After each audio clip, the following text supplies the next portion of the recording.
اپنے پڑاؤ سے سلطان برقروق نے تیز رفتار قاصد حلب کے نئے حاکم رضوان بن تنش کی طرف بھجوائی۔ رضوان بن تنش سلطان برقروق کا چچا زاد تھا۔ سلطان نے رضوان کے پاس حکم بھیجا کہ امیر کربوگا اور اس کے بھائی الکون تاش کو قید سے رہا کر دیا جائے۔ رضوان بن تنش جانتا تھا اگر اس نے انکار کیا تو سلطان اس پر حملہ آور ہوگا، جبکہ اس سے پہلے سلطان اس کے باپ سے ٹکرا کر اس کے باپ کا خاتمہ کر چکا ہے، اور اگر سلطان اس پر بھی حملہ آور ہوا تو اسے بھی موت کے گھاٹ اتار دے گا۔ اس طرح نہ اس کے پاس امارت رہے گی اور نہ ہی زندگی۔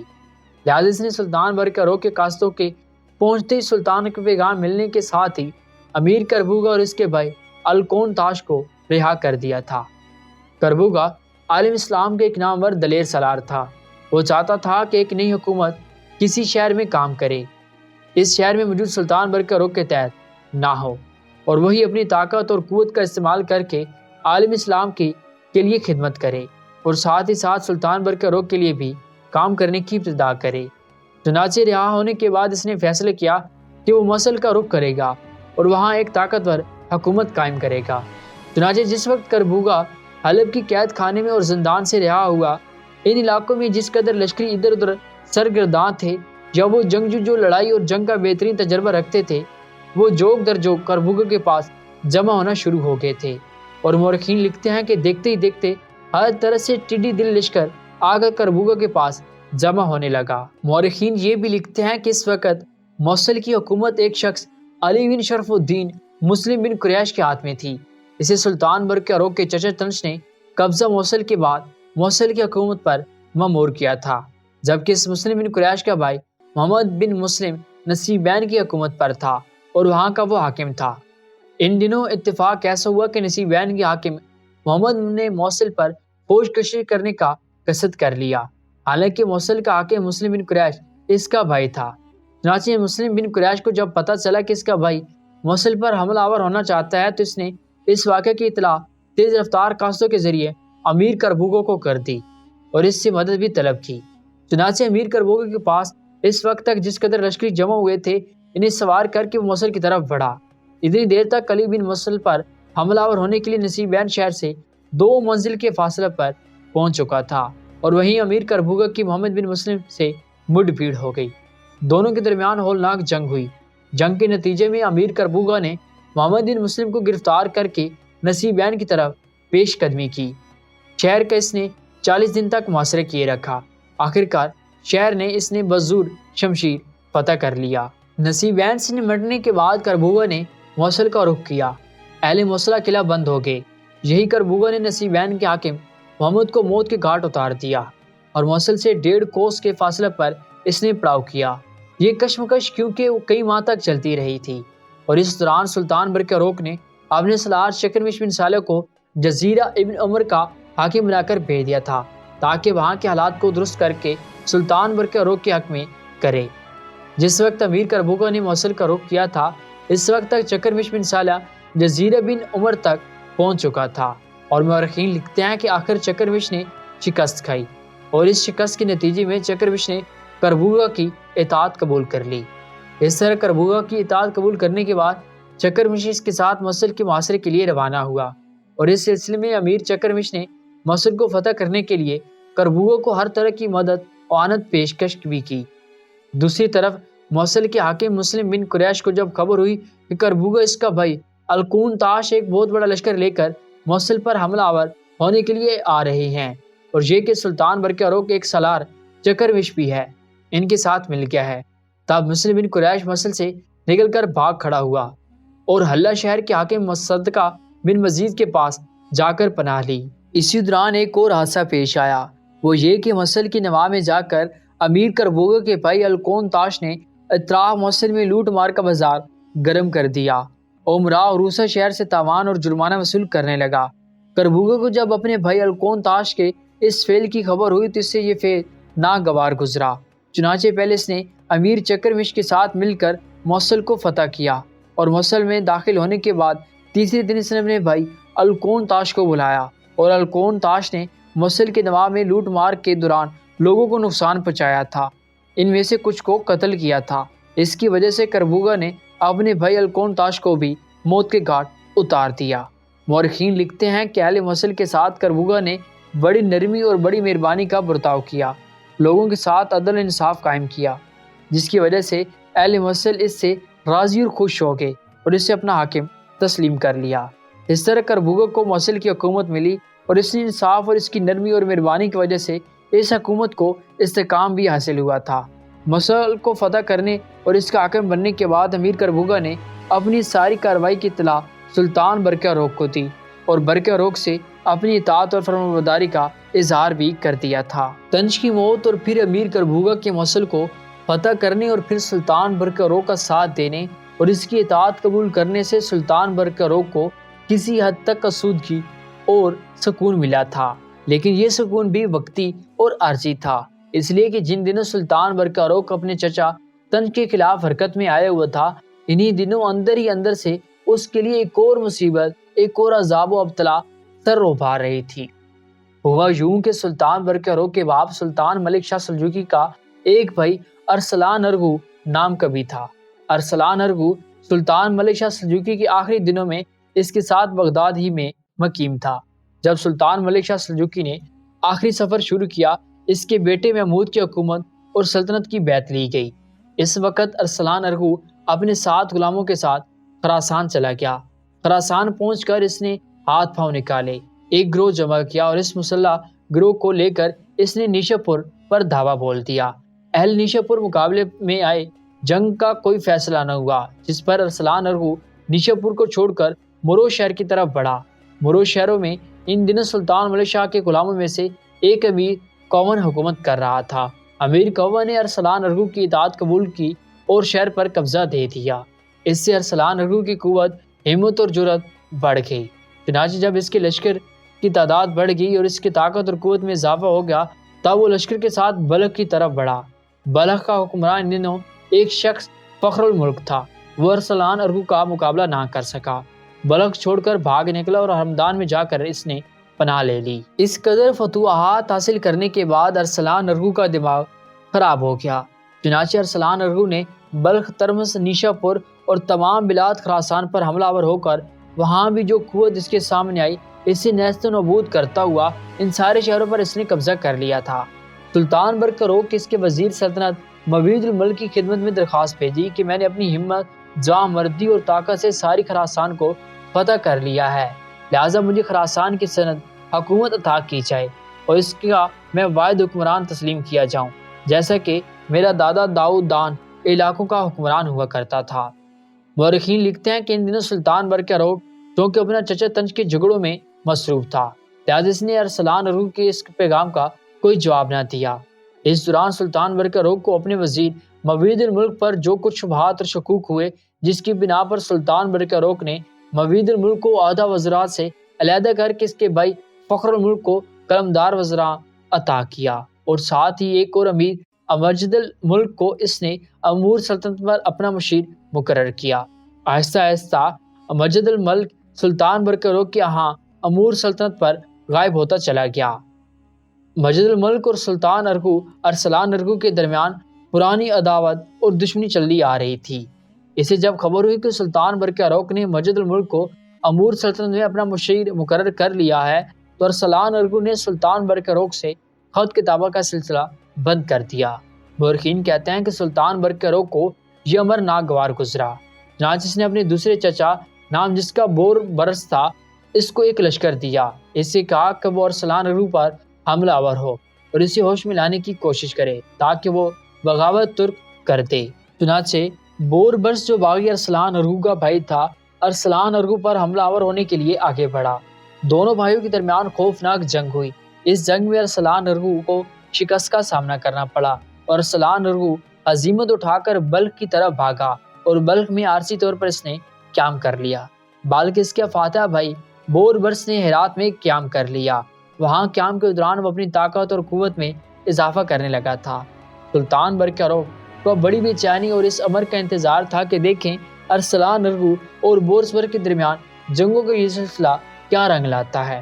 دونوں اس کے چچا تھے، لہٰذا دونوں ہی جنگ کا وسیع تجربہ رکھتے تھے، جرأت مندی اور دلیری میں کسی سے کم نہ تھے۔ سلطان ان دنوں اصفہان شہر میں قیام کر کے اپنے دونوں چچاؤں کے ٹکرانے کا نتائج کا منتظر تھا کہ ایک روز اس نے ایاز بن سیف الدین کو طلب کیا۔ ایاز جب سلطان برقرار کے کمرے میں داخل ہوا تب اس نے دیکھا کہ سلطان اس وقت اکیلا بیٹھا ہوا تھا۔ سلطان نے ہاتھ کی اشارے سے جب اسے اپنے قریب بیٹھنے کے لیے کہا تب وہ وہاں بیٹھ گیا۔ پھر گفتگو کا آغاز سلطان برقرار نے کیا تھا اور ایاز کو مخاطب کر کے کہنے لگا، ایاز میرے بھائی، حالات ہمارے لیے بڑے ابتر بلکہ یوں جانو خوفناک صورت اختیار کرتے چلے جا رہی ہیں۔ گو میرے چچا بور برس نے دوسرے چچا ارسلان ارغو کو شکست تو دے دی ہے، لیکن بور برس ہرات میں قیام کیے ہے جبکہ ارسلان ارغو بلخ پہنچ چکا ہے، اور جو خبریں مجھ تک پہنچی ہیں ان کے مطابق بلخ میں اس نے ایک بہت بڑا لشکر تیار کر لیا ہے، اتنا بڑا لشکر جس کا مقابلہ میرا دوسرا چچا بور برس نہیں کر پائے گا۔ ایاز میں تجھے اپنے لشکر کے بڑے حصے سے جدا نہیں کرنا چاہتا، لیکن حالات ایسے ہیں کہ میں چاہتا ہوں بگڑتے ہوئے حالات پر تم خود قابو پاؤ۔ اگر بور برس پر ارسلان ارغو نے قابو پا لیا تو یاد رکھنا اس کے حوصلے ایسے بلند ہوں گے کہ وہ کہیں رکے گا نہیں، ایک شہر سے دوسرے شہر کی طرف پیش قدمی کرتا چلا جائے گا، اور وہ آوارہ صفت لشکری اور لوٹ مار کے شوقین جنگجو اس کے لشکر میں گروہ در گروہ شامل ہو کر نہ صرف اس کی عسکری طاقت اور قوت میں اضافے کا باعث بنیں گے بلکہ وہ مختلف شہروں میں لوٹ مار کر کے لوگوں کو نقصان پہنچائیں گے۔ اس طرح لوگ ہمارے خلاف ہو جائیں گے، ہمیں نفرت کی نگاہ سے دیکھیں گے۔ اس بنا پر میں چاہتا ہوں کہ تم خود ایک لشکر لے کر کوچ کرو اور میرے چچا بور برس کے ساتھ مل کر ارسلان ارغو پر ضرب لگاؤ اور ہر حال میں اس کو اپنے سامنے زیر کرنے کی کوشش کرو۔ اس کے ساتھ ہی ایک اور کام بھی کرنا، میرے دل کہتا ہے کہ ارسلان ارغو پر تم قابو پاؤ گے، اور جب تم ایسا کر سکو تو پھر رے کا رخ کرنا، میری ماں کے علاوہ اپنے دادا اور دادی کی خیریت دریافت کرنا۔ پھر تم اپنی حویلی میں جو 3 مہمان رکھے ہوئے ہیں انہیں بھی اس طرح نہیں چھوڑنا چاہیے، بلکہ کبھی بھی اس سے ملاقات ہونی چاہیے اور ان کی خیریت بھی دریافت کرنی چاہیے۔ چنانچہ رے شہر میں چند دن گزار کر میرے پاس واپس چلے آنا۔ سلطان برقرار نے جب خاموش ہوا تب خوشی کا اظہار کرتے ہوئے ایاز کہنے لگا، سلطان محترم، اگر ارسلان ارغو پر قابو پانا ہی مقصد ہے تو اس کے لیے میں آج رات ہی یہاں سے کوچ کر جاؤں گا، پھر دیکھتا ہوں ارسلان ارغو کب تک وہاں اور کہاں تک ہماری مخالفت کرتا ہے اور کتنے دن تک ہمارے سامنے اپنی طاقت اور قوت کا مظاہرہ کرتا ہے۔ ایاز کا یہ جواب سن کر سلطان برقرار خوش ہو گیا تھا، لہٰذا وہ اسی روز عشاء کی نماز کے بعد ایک لشکر لے کر ارسلان ارغو سے نمٹنے کے لیے نکلا تھا۔ اس کی روانگی سے پہلے سلطان نے اس کے آگے آگے اپنے نامور مخبر بھی روانہ کر دیے تھے۔ دوسری طرف سلطان برقرار کے چچا بور برس کو جب یہ اطلاع ہوئی کہ بلخ میں اس کے بھائی ارسلان ارغو نے ایک بہت بڑا لشکر تیار کر لیا ہے اور اس کے لشکر میں مزید اضافہ کرتا جا رہا ہے، تب مورخین لکھتے ہیں کہ ہجری 488 میں ارسلان ارغو کے اس طوفان بدتمیزی کی روک تھام کے لیے بور برس ہرات سے روانہ ہوا۔ بور برس کے لشکر میں 2 بڑے اہم سالار تھے، ایک امیر مسعود بن تاجر جو بور برس کے باپ داؤد کا کبھی سالار ہوا کرتا تھا، اور دوسرا سالار امیر ملک شاہ کا نام کا تھا۔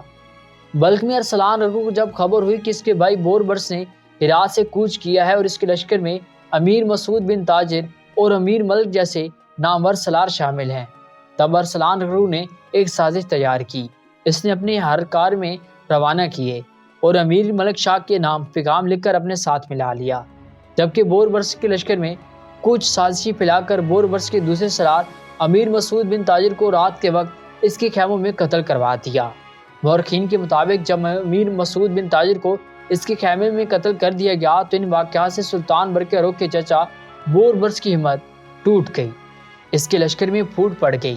مسعود بن تاجر کے اس کے خیمے میں قتل کیے جانے والے اور امیر ملک شاہ کے ارسلان ارغو کے ساتھ مل جانے سے بور برس کے لشکر میں ایک طرح کی پھوٹ پڑ گئی تو بکثرت مخالفت پیدا ہو گئی، لیکن بور برس نے پیش قدمی جاری رکھی۔ دوسری طرف ارسلان ارغو بھی ایک جرار لشکر کے ساتھ بلخ سے نکل کر بور برس کی طرف بڑھا تھا۔ دونوں میں خوفناک ٹکراؤ ہوا اور مورخین کا کہنا ہے کہ اس مقابلے کے دوران سلطان برقرار کے چچا بور برس کا شکست کا سامنا کرنا پڑا، اسے گرفتار کر لیا گیا اور اس کے بھائی ارسلان ارغو نے ترمز شہر کے زندان میں بھیج دیا اور پھر تھوڑے عرصے بعد اسے قید کی حالت میں قتل کر ڈالا۔ ارسلان ارغو کا اب دماغ ایسا خراب ہوا کہ وہ اپنے لیے اپنے سامنے کسی کو کچھ سمجھتا ہی نہیں تھا۔ سلطان برقرار کو امید تھی کہ اس کا چچا بور برس ارسلان ارغو پر قابو پا لے گا، لیکن اسے شکست ہوئی اور وہ اپنی زندگی سے ہاتھ دھو بیٹھا۔ ارسلان ارغو کے ذہن میں یہ بات بھی بیٹھ گئی تھی کہ اب کوئی طاقت اس کا مقابلہ نہیں کر سکے گی، لہٰذا وہ بلا تعمیل اب خراسان کا حاکم ہے۔ چنانچہ انہی کے خیالات کے تحت مورخین لکھتے ہیں کہ اس نے امرا اور روسا جن کا تعلق خراسان سے تھا ان کو قتل و خون پر کمر باندھ لی، خراسان کی شہروں کی شہر پناہ کو مسمار کر دیا، سبزسار نہاد اور نیشو پور کے قلعوں کو تباہ کر کے زمین دوز کر دیا۔ ایسا سنگ دل تھا کہ اپنے وزیر عماد الملک پر کچھ شک ہوا۔ عماد الملک نظام الملک کا بیٹا تھا، اس پر 3 لاکھ دینار بطور جرمانہ عائد کیا۔ اس پر بھی جب اس کے دل کو تسکین نہ ہوئی تو اس کو بھی قتل کر ڈالا۔ مورخین لکھتے ہیں کہ قصہ مختصر جس سے اس ذرا سا بھی مخالفت کا خطرہ پیدا ہو سکتا تھا اس کا سر کچلتا گیا، خراسان میں ظلمانہ حکومت کرنے لگا، نہایت بے رحم اور بےحد غصے والا تھا، اپنے غلاموں سے بھی درگزر نہ کرتا تھا، ذرا سی بات پر بھی بہت سے سخت سزائیں دیتا تھا۔ یہی ارسلان ارغو جب اپنی طاقت کے نشے اور اپنی قوت کے عروج پر تھا، دامغان کے علاقوں سے کچھ میل دور ایاز بن سیف الدین نے ارسلان ارغو کو جان لیا۔ ارسلان ارغو کو بھی خبر ہو چکی تھی کہ سلطان برقروق نے اس پر حملہ آور ہونے کے لیے اپنے بہترین اور نامور سالار ایاز بن سیف الدین کو روانہ کیا ہے۔ چنانچہ اس نے بھی ایک جگہ پڑاؤ کر لیا، مکید ہو گیا اور ارسلان ارغو کا مقابلہ کرنے کے لیے اپنی تیاریوں کو اس نے آخری شکل دے دی تھی۔ آخرکار دونوں لشکر ایک دوسرے کے سامنے ہوئے اور ارسلان ارغو ایاز بن سیف الدین کے لشکر پر شام کی لباس میں پھیلتی دکھ بھری چادر، ظلمتوں کی لہد میں اتارتی موت کی تاریکیوں، حیات کے اتاقوں میں آگ لگاتی تعصب کی کھولن اور خاموشیوں کی ہولناکیوں میں بستی بستی اجاڑتی آتش آندھیوں کی طرح حملہ آور ہو گیا تھا۔ ایاز بن سیف الدین نے بھی دم نہ لیا، جوابی کارروائی کرتے ہوئے وہ بھی ارسلان ارغو کے لشکر پر لہو میں زنگ اتارتی بے جہت اذیتوں، احساسات پتھر جذبے آپاز کرتے موت کے کیکوں، نفس نفس میں خزاں نصیب ساتیں، گردابوں کی یورش، نظر نظر میں خون کے بہتے جھرنوں کا سماں برپا کرتے ہوئے دیومالے تلسم کی طرح حملہ آور ہوا تھا۔ اس طرح دامغان سے چند میل دور رزمگاہ کے اندر تکیر کے خزاب قدوت کے طوفانوں کا زور، کرب کی تشکی گردش دوراں کے خونی طویت کے زاگ کی آندیاں، جذبوں کی وحشی آوازیں، شکوک اور شبہات کے حرام رقص کرنے لگے تھے۔ میدان جنگ میں نبض حیات کی گرمی بڑی تیزی سے ختم ہوتی چلی گئی تھی۔ اس جنگ میں ایاز بن سیف کے ہاتھوں ارسلان ارغو کو بدترین شکست کا سامنا کرنا پڑا۔ وہ بھاگ کر پیچھے ہٹا۔ ایاز بن سیف الدین نے اس کا تعاقب نہیں کیا، اس لیے کہ ارسلان ارغو کے پاس بھی ایاز بن سیف الدین کی نسبت 2 گنا لشکر تھا۔ پیچھے ہٹ کر ایک جگہ ارسلان ارغو نے پڑاؤ کر لیا، شاید وہ اپنی شکست کا بدل لینے کے لیے ایک بار پھر ایاز بن سیف الدین سے ٹکرانے کا عزم کر چکا تھا۔ بس بدقسمتی سے جب شکست اٹھا کر وہ پیچھے ہٹا تو ایک جگہ اس نے پڑاؤ کر لیا، چونکہ ارسلان ارغو غصے کا بڑا برا تھا، اپنے غلاموں کو بھی بد سے بدترین سزائیں دیتا تھا۔ مورخین لکھتے ہیں کہ اتفاق سے اس کا خیمے میں اپنے غلاموں میں سے کسی معمولی بات پر جھگڑا ہو گیا، ناراضگی ہو گئی۔ اس غلام کو ارسلان ارغو نے سخت سست کہا، اسے مارا بھی اور برے الفاظ میں اس کی مذمت کی۔ اس پر غلام کو کینہ پیدا ہو گیا، چنانچہ اس نے کمرے سے خنجر نکال کر اس کے پیٹ میں گھونپ دیا، جس سے وہ مر گیا۔ اس طرح محرم کے مہینے میں ہجری 409 میں ارسلان ارغو کا خاتمہ ہوا۔ مورخین کہتے ہیں کہ ارسلان ارغو کے قتل کے بعد اس کے ساتھیوں اور ہمراہیوں نے اس کے چھوٹے لڑکے کو اپنا امیر بنایا۔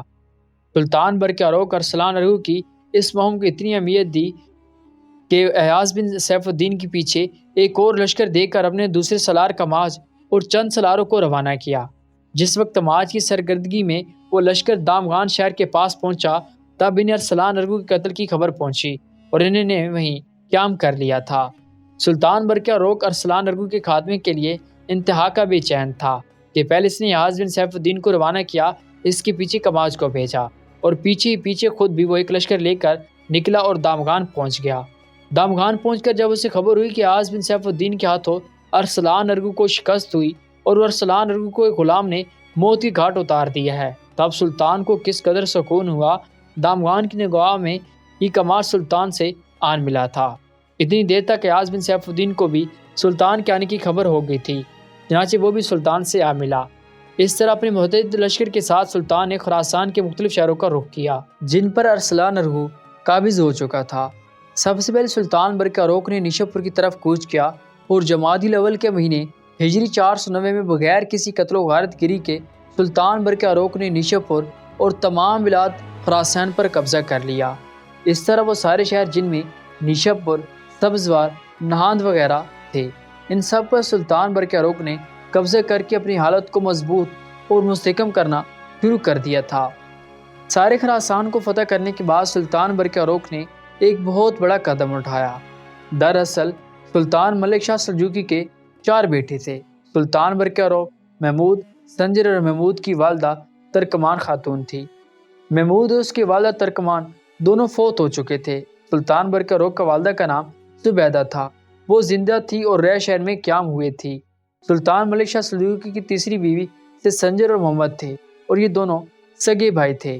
ماں بھی ابھی تک زندہ تھی اور اس موقع پر سلطان نے بڑی فراخ دلی سے کام لیا۔ جب ارسلان ارغو پر قابو پا گیا اور خراسان کے علاقے پر سلطان برقعروق کا قبضہ ہو گیا، تب سلطان برقعروق نے اپنے بھائی سنجر کو خراسان کا حاکم مقرر کر دیا۔ جہاں تک سلطان برقعروق کے تیسرے بھائی محمد کا تعلق ہے تو اسے بھی سلطان نے فراموش نہیں کیا۔ اسے سلطان برقعروق نے گنجا شہر اور اس کے گردنواح میں جتنے چھوٹے بڑے شہر اور قصبے تھے ان کا حاکم مقرر کر دیا۔ وہ چونکہ بھی انا تجربہ کار تھے، اس لیے ان کے ایک اور امیر اور سالار کلتا تگین کو بھی بطور وزیر مشیر اپنے چھوٹے بھائی محمد کے ساتھ روانہ کر دیا۔ اس طرح سلطان برقعروق نے اپنے بھائیوں کے ساتھ کوئی ناانصافی نہیں کی تھی۔ سارے امور کو نمٹانے کے بعد سلطان کے کہنے پر ایاز بن سیف الدین نے رہ شہر کا رخ کیا تھا۔